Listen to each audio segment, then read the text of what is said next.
After more than 30 years of service as one of the Navy's top aviators, Pete Maverick Mitchell is where he belongs. Pushing the envelope as a courageous test pilot and dodging the advancement in rank that would ground him, Maverick must confront the ghost of his past and his deepest fears, culminating in a mission that demands the ultimate sacrifice from those who choose to fly it. So, with that, Justin, what do you think about this movie? I thought it was pretty good. I enjoyed it. I thought it's actually out of all the Best Picture nominees that we've watched so far for the show, and I've watched a few more besides the ones that we've watched for the show. I think it was the most exciting, to be honest. Cinematography was great. I love all the plane stuff. Speaking of cinematography, Justin, the cameras that they had to put in these jets, it was absolutely incredible because with the first Top Gun, you couldn't actually put that many cameras on a jet because they were massive. They were film cameras. But with Yeah. these, the actors actually had to be the cameramen. Like they were the ones checking the focus. They were the ones pressing the record button on like 8 cameras in the cockpit. And absolutely just mind blowing about like how much technology has progressed in filmmaking and what you're able to get in a shot. Especially like I think it was one of the opening shots of the jet flying off the carrier, and you get to see the tail section of it, and all the flaps and everything moving. It's like, awesome, amazing. I heard an interesting story about Miles Teller. Apparently, like you said, the actors have to do the focusing and recording and all that stuff. Apparently, he forgot to hit record during one Oh of the no. hour-long flights, so none of his footage for that day was like used because it didn't exist. Right. I really like the opening to the movie with the SR-72, basically the Dark Star.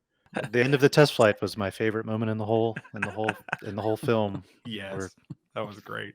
he has to eject out of this prototype plane and he ends up in, who knows where, America, into a Yeah. packed diner. Yeah, Ugh, the kid standing next to him or sitting I next was to like, him, he's just looking at him like, "Oh my gosh, you just came from the future or something. You're some spaceman that, It's like, where traveled am back in I? time." Earth. Earth. Yeah. yeah. They actually do a lot with that, showing that opening scene does a lot where they're using this prototype plane and he's got it on his calendar, right? And he's like, "We're going Mhm. Mach 9 today." And then the boss guy shows up and is like, "We're shutting all this down. We're going to drones. We don't need humans anymore."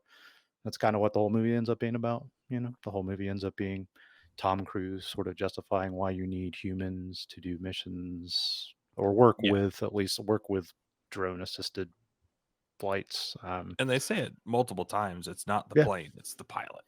So there is one scene that I really liked, and that was when he finally gets to talk to Iceman at his house Oh, of Val Kilmer. man. That Yeah. was that actually got me in the feels a little bit, especially Yeah. because I just recently watched the Val Kilmer documentary called Val, probably Mhm. a couple weeks ago. Fantastic documentary. If you're a fan of Val Kilmer or even just like movies in general, I think you'll really enjoy that. When that scene came on with Iceman, I don't think there was a dry eye in the theater because that scene is very emotional, and it felt like it was a goodbye between the 2 characters and Mhm. actually between the 2 people. Because it's like this is probably the last time that I'm going to be on the film set with Tom Cruise, and we had such an awesome moment with with each other on the original set of Top Gun, and it was a nice scene. It was beautiful. I loved it. He can't speak, and I thought the way they worked around that was great. Like, Hmm. it was almost not part of the scene. The scene, it's still the two people talking to each other, and one of them was communicating via text, but it wasn't there wasn't like this overemphasis on it, or there wasn't an underemphasis. It flowed perfectly well. Hmm. Yeah, there's that scene, or that shot of Tom Cruise, like, where he starts getting emotional, he starts Hmm. crying, It's like, I don't think he was acting. I No, think that was, like, I just genuine kind of remorse for a friend of his. And I saw an interview with Kilmer, after shooting, Top Gun: Maverick, that he basically said, it's been, like, 36 years or whatever since they acted together, and he said, like, it's been, like, no time has passed. It's like they picked up, like, right on set, and they had so much, like, blooper B-roll because they were laughing so much and breaking up and just having fun shooting the scene, so that's really cool to hear.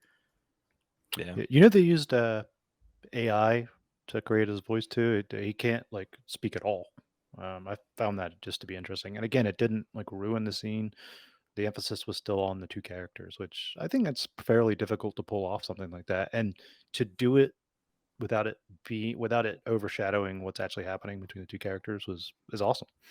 I always like the parts in the movie where the coach comes into town, and the young players are like, "Oh, who's this old man?" And then they give him a hard time, and then they like toss him out of a bar or even start a fight or something like that. And then the next day, he comes walking in as coach, and they're like, "Oh crap, we just we just messed up." I always like those kind of scenes, and that's definitely you could see it from a mile away that you already know what's coming. That these guys are going to be sitting in the seat watching Tom Cruise come up or Maverick come up, and they're like, "Oh crap, we just threw this guy out of a bar." Like there goes our shot at victory. And I'm gonna be honest with that scene yet you see coming. I'm like, I verbally said, "Really? That's what they did here?" I just, I mean, it's been done, and I'm like, okay, well, it's kind of a filmmaking technique that's been around for a long time. So Yeah. it's like, okay, I can look past it. But going back to the 2 hour and 10 minute runtime, I did not feel like it was 2 hours and 10 minutes while I was watching it, but afterward, I was exhausted because I Oh was yeah. I was on the edge of my seat just about the entire film. Even when you're not in the middle of a dogfight or a training, with the planes or anything like that, you're emotionally on the edge of your seat with the storyline between Rooster and Maverick, and then you've got who is this Penny person? Is she the Admiral's daughter that they talked about in the first film? Because she is mentioned a few times in the first film, but we never see her. Right. So we don't know if that's the Admiral's daughter that he got in trouble with back in the day or what. But I really did like all the relationships and the character building in this because you didn't get that really in the first one. The first one was pretty popcorny, even though I really liked it, but there was no real emotional depth there other than Tom Cruise and Charlie. Right. Right. Yeah. When a movie is made this well and it is around, the Navy or any other type of core of the military, it's free advertising for the branch because they're like, how cool are we right now? Because we're the ones flying these jets and we're the ones launching each other off these carriers and everything. How cool is this? The original Top Gun, after that came out and it was in theaters, the Navy saw a 500% increase in enlistments. Yeah. Oh yeah. I can't wait to see what this movie did. If anything, I'm Oh. hoping it did. I'm hoping it's like, like it's some astronomical 1,500% increase. That'd be awesome. Although I will say to the people thinking of joining the military from watching this, don't actually be like Maverick because that guy hasn't got a promotion in like 20 years. And I am glad I'm glad they actually bring that up because I was in the military. I was like, man, this dude's still in middle management after 20 years. But that And was they on actually, purpose, right? Because he didn't want to Yes. move up. Yeah, he declined all those Look, things. he I just don't went know the if on Captain Kirk purpose. route. Don't let him take you out of the chair. Always be the captain. Oh, there's that great line, right? And he's like, oh, thanks for the invite here. He's like, it was an order. Must admit, I wasn't expecting an invitation back. They're called orders, Maverick. I kind of like they bring that up that he's somewhat underachieving as a leader to stay in maybe a more of a selfish position of getting to fly, and they bring it up and they're not really shy about it, and it works for the storyline because All right, so we need to figure out if we're going to stream it or skip it. So, Kyle, what do you say? Definitely stream it for sure. Yeah. Rowan? absolutely stream it. Surprised it's nominated for an Oscar, but definitely stream this movie. John, stream it immediately. And yeah, I'm gonna agree. I'm gonna say stream it. So yeah, we're unanimous. The first time? Wait, I think so. that means we recommend Top Gun Maverick. We're going to be reviewing The Fablemans. That's our next Best Picture nominee. That's directed by Spielberg, which is basically his autobiography in movie format. So catch us next Saturday for The Fablemans. See you. See you. See ya. See you.